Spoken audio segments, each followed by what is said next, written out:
Leo! Happy birthday sa ating mga Leo. This is a Leo Sun, Moon, Rising, and Venus reading for the month of August. For your personal reading, kindly send me a direct message. Kamusta mga Leo? Kamusta? Reminder lang, ang dating account natin ay nahack, hindi ko na po ma-open. Ang nag-iisang legit account ng Mystic Siren ay kay Angeles 11. Alright? Ingat po. Ito lang ang nag-iisang account natin. Double check kay Angeles 11. Okay. Leo. This is a Leo, Sun, Moon, Rising, and Venus reading for the month of August. Leo, Sun, Moon, Rising, and Venus collective reading for the month of August. Leo, Sun, Moon, Rising, and Venus collective reading for the month of August. For your personal reading, kindly send me a direct message. Ang ating mga crystals, promo pa din. Okay. Leo, Sun, Moon, Rising, and Venus reading for the month of August. Okay. Again, ang nag-iisang account ng Mystic Siren kay Angeles 11. Anong meron para sa ating mga Leo?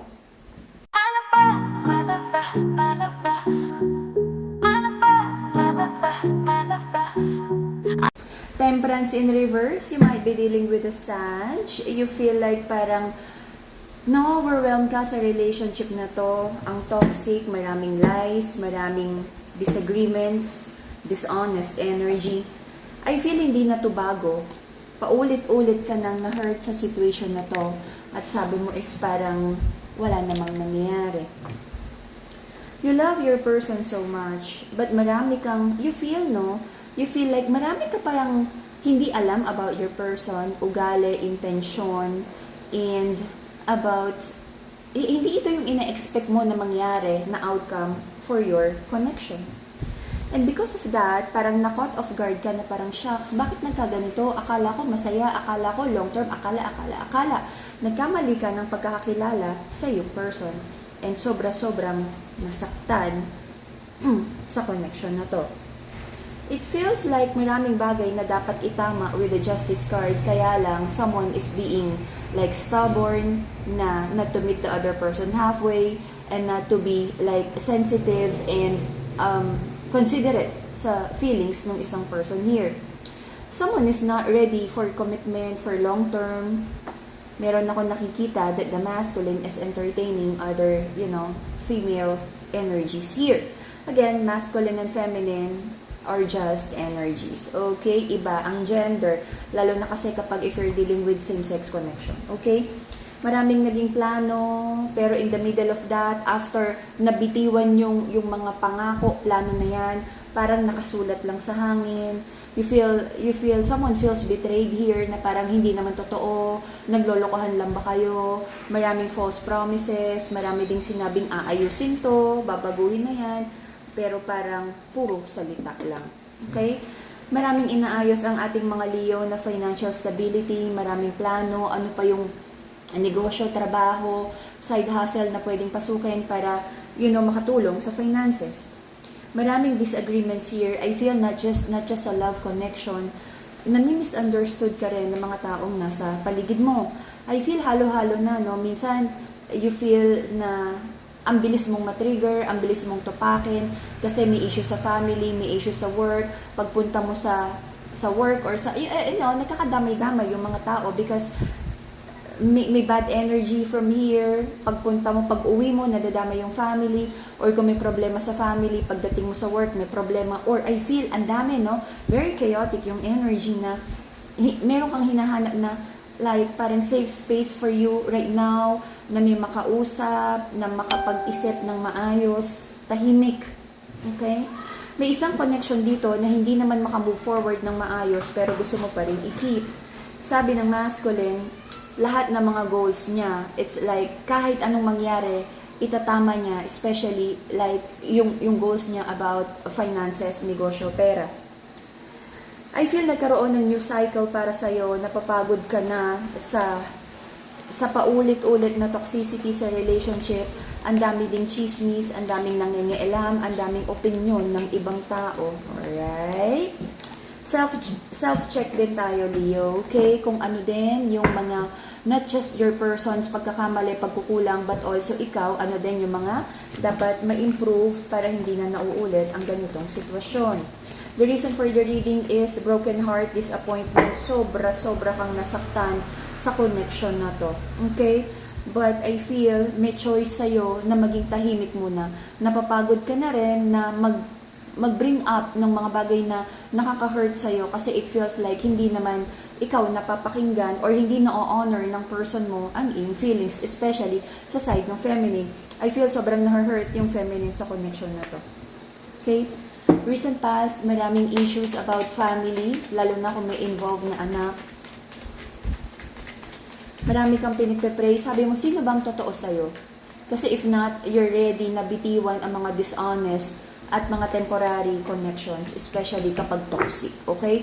Marami kang itinatama sa buhay mo right now, okay? Pagod ka na sa hindi magandang karma, sabi mo, it's time for you to filter out mga tao sa buhay mo na parang nadadrag ka ng bad karma or hindi magandang impluensya sa buhay mo, okay?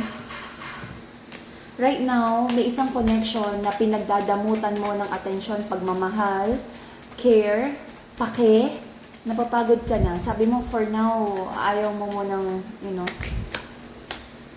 may isang connection din sa buhay mo na you feel na parang tapos na, tama na.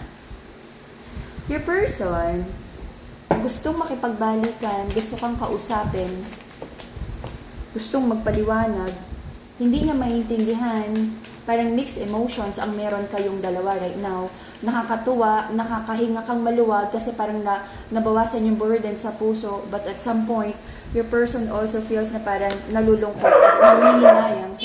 Sorry, nag-commercial ang aso ko. Your person loves you so much, marami siyang naiisip about sayang din naman yung mga pinagsamahan nyo. Meron kang fear and doubt kung tama ba talaga na mag-walk away totally na sa connection na to, or pinag-iisipan mo kung bibigyan pa ng another chance, another chapter, okay? So, until the end of November, I feel mag-move forward ka sa situation ng life mo that you feel na mas healthy, mas abundant, mas peaceful. Okay. I feel magkakausap kayo ulit ng person mo, magkakaroon ulit ng agreement. Meron din akong mga nakikitang like makakausap tungkol sa kabuhayan, if you have a business, okay? Kasunduan.